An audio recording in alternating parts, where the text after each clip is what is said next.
This round of the MG Trophy Championship is sponsored by Classic Fuel Solutions.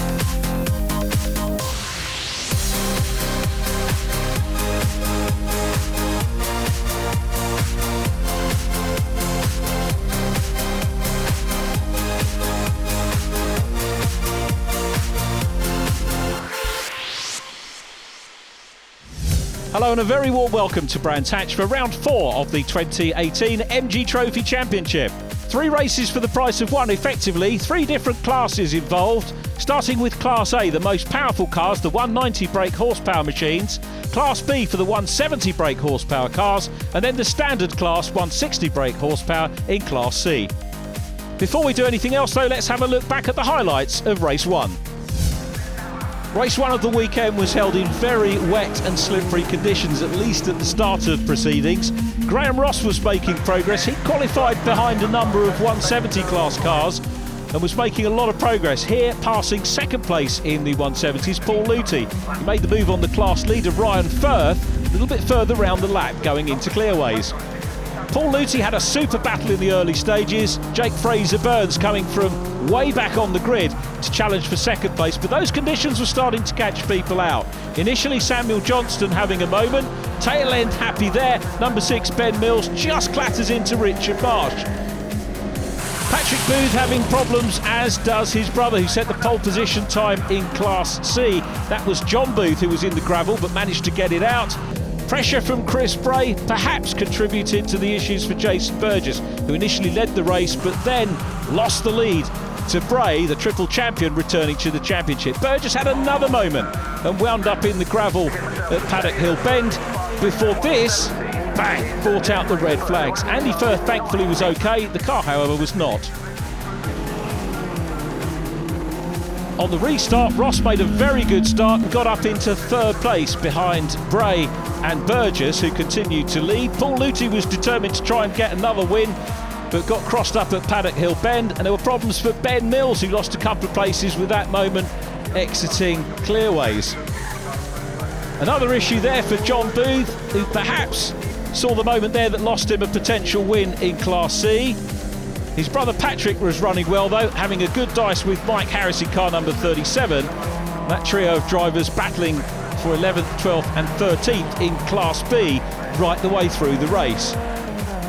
James Blake having the better there of Mike Harris, but Harris fighting back on the outside line. And it was Harris that would ultimately gain that 12th position in the race. The battle for the lead, really, you have to say, was a battle for second position before the red flags came out. Chris Bray taking the win. The red flags due to that incident for Tyler Ballard, who was thankfully okay. Chris Bray winning Class A. Paul Luthi taking the honours in Class B. The Class C winner was former champion John Gill. Simon, round 2 of the MG Trophy Championship for 2018, and your title sponsor for this particular round, which we must thank you for. How did you become involved with the MG Trophy Championship? Basically, we work in the classic car and historic motorsport arena, and being a fuel company, we produced a brand called Classic Fuel Solutions. We have 2 types, Supreme and Premium, ethanol-free, different grades, range between 99, 100.1, 100.7. We then kind of have the fuel, comes in from the refinery. We siphon it off for the classic department, and basically we're engaging with several championships, MG being one of the first ones, and we want to work together to supply and work as a partner with the championship and the drivers. I suppose back in the day when I was younger, we used to have leaded fuel and so forth. It was critical for those sort of engines, so you've come up with an alternative. Yeah, the lead replacement goes in, so basically it's like good old-fashioned leaded fuel from days gone by, so obviously for cars, or every car here is what is, even the trophy, it's pre kind of 2003 backwards, so when you've got 70s cars, 60s cars, even 50s and the early MGs down here, it's a perfect fuel for them. And that's the thing with the fuel, nobody sees what goes on in the engine, how big a part fuel plays. So this has been a year in the making. It's been dyno tested, we've done a lot of track testing to get the fuel absolutely right, so when we go to market we know it's right. Excellent. And finally, race weekend here. You're obviously a race fan. Have you ever fancied having a go? Believe it or not, being 6'6", I used to race karts. I was kind of shoehorned in. No roof at all, so good headroom. And but I do miss it, and I'm getting the bug. And dare I say it, I'm kind of eyeing up a few cars and talking to a few people going, what kind of budget is it to run for next year? So yeah, I love it. I think it's great. Andy, race 2 coming up. Drier conditions, which should make it a bit easier there. If we go back to race 1 though, a little bit earlier, we found that part 1 of that before the red flag, you in second position. So on the restart, what happened? We just got a quick start. Obviously, it's my first in the championship, so we had a couple of issues in qualifying. Made a small mistake. So cheers to the team for getting me back out there. As always, they put in a big shift for us. Got a great start. Hooked it up. Hung around the outside of paddock. Thought I might have a go on Jason around the outside of Druids, but just not sensible that quick on that early on in the race. So stuck in behind, got quite close with Chris, settled into third, and then obviously the red flag came out at the end. Ryan, second race coming up for this fairly busy weekend for you here at Brands Hatch. Now, we saw you out in the first race. It was a bit in 2 parts due to red flags on both halves. You were leading your class in the first part of that, and then obviously Lita was giving you a bit of stick on the second part. Yes, it was like part 1 of race 1, unbelievable. The car felt mega. Went for a really good setup. A friend of mine let me know of a good setup, so I went with that. And I had so much confidence in the car, so much confidence braking, really enjoying it. And then unfortunately, red flag come out. So I was really gutted about that. So I knew I had to go and do it again in part 2 of race 1. And then I made a slight mistake at Druids, got onto the wet stuff, lost the back a little bit, and Luty seen the opportunity and dived straight for it. And he pulled a little bit of a gap, but then I managed to close him up again, and then unfortunately another red flag, so finished P2, so I'm happy with that. So is there tactics for this? I mean, do you win it on braking, on corner lines? What's the system you go with? A secret. Just keep ahead of Luty. Yeah, he's quick. He really is quick. So if I can stay, I qualified well. So if I can get a good start again and tag on to Luty and then see where he's weak, probably not many places weak, but try and catch him on the brakes and put a bit of pressure on him. Ryan Firth, fourth of Firth, on the grid in Class B. Paul Luty on Class pole from Jack Roberts. Class C headed by Joseph Delgado and John Booth, but outright pole Ross Mackar and Chris Bray. Paul Luty on the outside of the front row. Jason Burgess to the inside. Paul Luty is having a go round the outside at paddock. This is brave and optimistic stuff from the 170 class driver, who's got his nose in front into the lead, but for how long? Well, he's consolidated it. Luty leads at Brands Hatch, and he's got a good lead. Chris Bray in second place. Goodness me, what a start. Jason Burgess is in third, then Ross Mackar side by side at the moment with Ryan Firth. Matt Turnbull's in the mix on the outside line as well. Here's the view from Graham Ross coming down into Graham Hill Bend. Goodness me, Luty, what a start, and significantly for Luty. I mean, it's not only the kudos of leading the race outright, but being ahead of his class, his 170 classmates. Look, he's well clear. It's Jack Roberts second in the yellow sunscreen, and then Matt Turnbull in the 64 car. He's got a yellow sunscreen. The orange sunscreen's, of course, the 190 class cars, and they are headed at the moment by Chris Bray. Jason Burgess trying to have another bite of the cherry, or I suppose we should say bite of the carrot, really. Here we go then, on board with Ollie Hood. A great podium for him in race number 1, climbing his way through the order and passed there by the man who, again, was a little bit out of sorts in qualifying. The same session, effectively, but the second fastest lap time setting the times. And I'll get round to saying it was Graham Ross we saw there, who started 8th on the grid, and Graham now in front of Ollie Hood.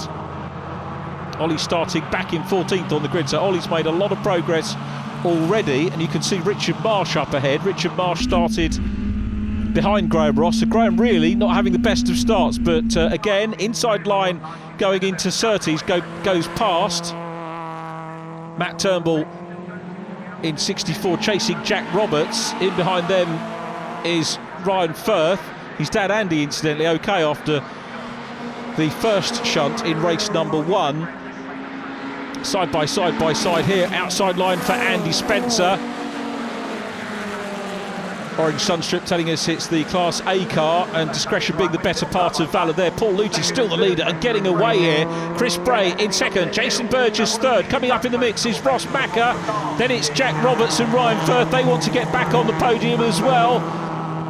After the Silverstone round, the Class leaders championship-wise, Jason Burgess in Class B from Graham Ross. Paul Luthi ahead of Matt Turnbull in Class B. Luthi the outright championship leader as well as being the outright race leader here. And John Booth leading John Gill and David Heisman in the standard Class 160s. But a good race in prospect here for the 190s, who are disputing the class lead but not the overall lead at the moment, as Luthi fairly disappears down the road. Again, this great view from Jason Burgess, and great that we've got the rear-facing camera as well. Burgess pulls out here. This is brave from him because it could leave the door open for Ross Macker to have a look down the inside line. He's not really close enough at the moment, but you can see the conditions equaling up the classes. We've got all the classes intermingled at the moment, apart from Luthi, who's still away, not getting any TV coverage at the minute. Burgess working hard though, looking to try and get the class lead from Chris Bray, but Bray has got the inside line going down into Graham Hill Bend. Side by side, Firth and Roberts. Ryan Firth second, Jack Roberts third in class there in the 31 car. Then it's Andy Spencer, Matt Turnbull coming under pressure from Ollie Hood, Richard Marsh in behind them as well. And Burgess still trying a contact with Chris Bray. They're getting stuck in big time. Burgess gets it sideways, collects it all up. It's mayhem there. Off as well goes Andy Spencer in the 75 car. Back on track comes Jason Burgess. And look how much ground he's lost. Burgess passed there by Patrick Booth. Booth started 16th on the grid. He's now passed by Samuel Johnston in the 24 car, but it's Paul Luthi still away and down the road here at Brands Hatch, who's looking for an outright win in round 4 of the championship. And I tell you what, he's going to be pleased to be out front with that melee going on behind. Chris Bray still there at the moment. Graham Ross is next up. Here are the podium battlers in Class B. Ryan Firth just disappears out of shot. Ollie Hood, Jack Roberts there as well. Jake Fraser Burns in 117 up ahead of Ben Mills. Then the 100 car of David Stubbs coming under pressure.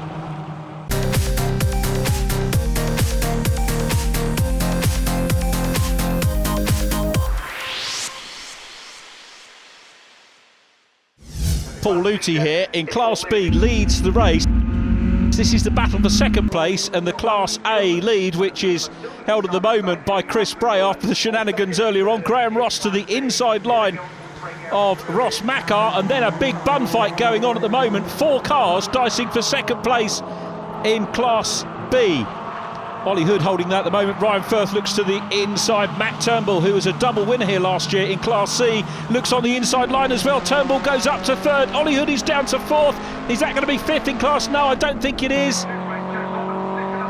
Hood will hold on from 31. Jack Roberts, who was a winner in Class B last year. Paul Luthi winning the other one. Class A won by Ross Macker and Jason Burgess last year here at Brands Hatch. So varied winners in class as the second place cars go across. We've got waved yellows there along the main straight, which is a concern. They all need to make sure that they're not overtaking. Got a yellow and a green flag at the end of the main straight, so somebody clearly having a problem there. They're all checking up a little bit now as Chris Bray continues to lead Graham Ross. And problems there. Off goes Ross Macker into retirement. Ross Macker hasn't on, and the man who qualified on pole position for both our races this weekend is out. The safety car's been scrambled. Graham Ross now gets the opportunity to close in not only on Chris Bray but on Paul Luthi, who is going to be ruining that. The problems for Samuel Johnston in the 24 car, who's towed away. It's a good call from the organisers, because that car in a very prone position, but now no longer so. Also towed away is Ross Macker.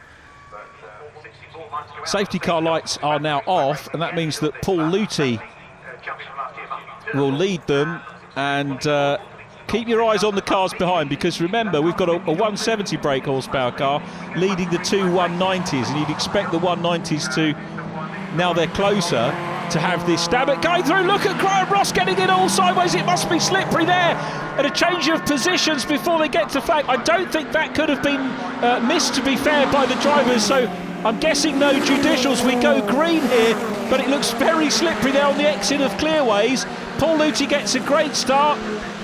Chris Bray is in second. Ollie Hood still battling hard there with Jack Roberts. Richard Marsh looks up the inside line. Ryan Firth, I think, maybe has lost out as well. It's Matt Turnbull in 64 that is leading the chasers in the 170 class. It really is a bun fight, isn't it, for those positions? A multi-car scrap. Very close indeed there is Jack Roberts as they go along Cooper Straight. Paul Luthi, well, I called it totally wrong. I said that he was going to lose the lead on the restart. He's disappearing off into the distance again, but as conditions change, we might see a different complexion on the race. Ollie Hood, Jack Roberts goes through, Ryan Firth there, then Ben Mills, followed by 55 Tom Butler, and Luthi getting away as Graham Ross tries to close in on Chris Bray for the lead in the 190 class. Fascinating race that we're having here. Let's not forget the Class C's, John Gill being the third different winner in class this year. On board with John Booth, who of course won round 2 of the championship. That's Christopher Bolton, one of the 170 class cars that he's dicing with. Booth had a frustrating race in the first race here at Brands Hatch, but having a good one at the moment, and you can see 50, the leading car in Class C, and he's got a little bit of a lead in class at the moment. Paul Luthi leading the overall race, and that means that he's got breathing space between himself and the 64 car. Matt Turnbull runs second in class.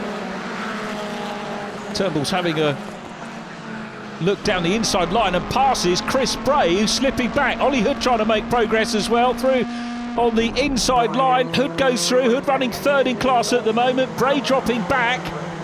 Jack Roberts is going to go through on the inside line. Bray does not look happy at the minute, but he's got Richard Marsh behind him. Then Ryan Firth in the 46 car, about to try and get in on the mix too. Ben Mills is there as well. Tom Butler looks to the outside line as well. We've got Patrick Booth up into Clearways they go again. A little bit of contact there. Richard Marsh, I think, and Tom Butler, who's looking for the inside line, is passed by Patrick Booth in the 33 car. So a big sort out now. It's Firth on the inside line. Booth is on the grass again. He really is in the wars here at Brands Hatch, but he's keeping it going in the right direction. And the outside line, that's David Heisman who goes through. So Heisman manages to pass him. John Gill goes up into second, the blue and yellow car. That's Class C. So John Booth down to third. The championship leader is down to third in class now. Richard Marsh on the inside line here of Ryan Firth. Ben Mills up ahead. This is Ben's third race in the category. Ryan Firth gets the back end out, and Ryan challenging this weekend for third position in the championship standings if he can make it. Back with the Class A's. Booth now challenging for second place. John Gill immediately in front. David Heisman is the class leader at the moment. All close between those. Gyration for Richard Marsh. That potentially is points disappearing. Going through is Jason Burgess, who's coming through the field after his problems earlier on. The significant thing for Jason, of course, is that he's still running, which is great news. But Paul Luthi has been caught now by Graham Ross. So Graham Ross in car number 92, the battle of the two Scots. They've come down from Scotland and they're conquering the English here. The English won't thank me for saying that, but they are. So it's Paul Luthi out front in the 69, the man from Calendar, and Graham Ross from Crieff in Perthshire as they go past the stricken car of Jack Roberts. I neglected to mention Jack going off earlier on in the race. Apologies to Jack for that. But this is the battle for the overall lead. Separate classes, so they'll both get winners' points as Ross now uses the 190 car to power his way past Paul Luthi. They're side by side, and Ross gets the lead. Graham Ross looking for his first outright win since Knockhill last year in July. Paul Luthi a very close second place onto the last lap, but Luthi well clear of second in class at the moment. What a super race we've had here, but Luthi a dominant win by the look of it. Still got to get round the rest of this lap. It's Graham Ross out front. Paul Luthi gamely held on for so long out front. John Gill leading Class C from John Booth. Now what's happened to David Heisman, because we've got Joseph Dalgarno in third place. We'll come back to that a little bit later on. But now coming onto Clark Curve for the last time, Paul Luthi gives chase, but it's going to be a Scottish 1-2 here. Graham Ross will win overall on Class A. Paul Luthi will take Class B. On board with Graham as he goes across the line. That was very understated from Graham Ross. Pleased with the win for sure. As we watch the rest of the cars coming through, Jason Burgess has come through for second place in class. Damage limitation for him. Chris Bray is going to be non-classified, sadly. Across the line they go, and look at this, 4 cars in Class C altogether. This class has produced the outright champion for many years. It won't this year because you have to be in the enhanced power class, but John Gill is going to be the first man in Class C this year to rack up a double win despite the attentions of John Booth. Joseph Dalgarno takes third position, a third podium for Dalgarno, but a super race. Ross wins Class A, Paul Luthi wins Class B, and John Gill wins in Class C. Here's the overall result. Ross, Luthi, Ben Mills third from Patrick Booth and Ryan Firth, then Matt Turnbull and Jason Burgess, Tom Butler in 8th from Richard Marsh, David Stubbs in 10th from Mike Harris, Ollie Hood winds up in 12th from Andy Spencer, Christopher Bolton, James Blake, John Gill, the Class C winner from John Booth, and Joseph Dalgarno. David Heisman 4th in class, he's 19th, and that completes the finishers. Fastest laps, Graham Ross, Paul Luthi and John Booth in Class C. A fine race, difficult weekend for many of the drivers, but the winners with Barry. Graham, fantastic race too there this weekend. Back on the top slot, but that took some catching with Paul. Paul Luthi, he was gone. If it hadn't been for the safety car, I would not have got him, without a doubt. It fell into my hands. I made a real idiot of myself on the warm-up lap. It was good enough for Alan Prost, it's good enough for me. And I got stones and muck in my tyres. So you had a visit to the gravel trap, didn't you? Yes, I visited the gravel trap in Paddock Hill, yeah. And I had an awful vibration. I thought the wheel was going to fall off. So I spent a couple of laps just wondering what was going to happen. I got 170s and everything going past me. So I probably had a couple of laps extra than other guys to warm the tyres up. And then Chris Bray was having trouble, so he was backing guys up. And then the safety car came out, so it kind of fell into my hands. But even trying to catch Paul after the safety car, I thought this is a bit of a struggle. So for a brief moment in time I thought, I know what's going to happen, I'm going to deny him a win, but tough. Paul, I don't know what to say about that one. Race 2, fantastic. The first part of that, best part of 12 seconds lead, and then the safety car comes out. Yeah, I think I actually cried. I was gutted. Actually, you know, it was really funny because so I got a good start, blah blah blah, and then a little gap. I thought, right, okay, well it's lap 1 there on cold tyres, which aren't as good as ours when ours are cold. Lap 2, it's another bit of a gap. What's going on here? Lap 3, more, and I didn't even think I was trying that hard. Restart, still pulled a gap away. So that was good. It was only those latter couple of laps where suddenly side by side. Yeah, so I'd basically given up at that point. I thought, right, okay, the 190s are going to all drive past me and that'll be that. And then I saw Graham Ross and I thought, right, okay. And then the next lap, oh, he's a bit closer. And I'm looking at the timer to see how long I've got. I thought, right, I can maybe do this 5 laps, I might do it. And then he caught me, and then disaster, he got me. John, fantastic weekend's racing there. Class winner in both races. That second race, though, I was getting very busy towards the end. Yes, it was indeed. I was running third for quite a few laps, and the safety car come out, and still running third. And I managed to, I think John made a mistake, got second, got David at Paddock Hill Bend, held first for a couple of laps, and John was on my tail. I had to defend really hard to keep it, but managed to keep it. Checker come out and got the victory. Second one this weekend. I was going to say there was a couple of mistakes made on this final corner, a couple of laps to go in your class there, and I think you benefited from that. Yes, I did. I definitely benefited from that, but all that experience. John Gill, a happy man. He's second in the standard power class behind John Booth. Overall, though, it's Paul Luthi who leads from Jason Burgess and Graham Ross. Matt Turnbull is 4th. Ryan Firth is 5th. So thanks for watching today. Please join us again next time.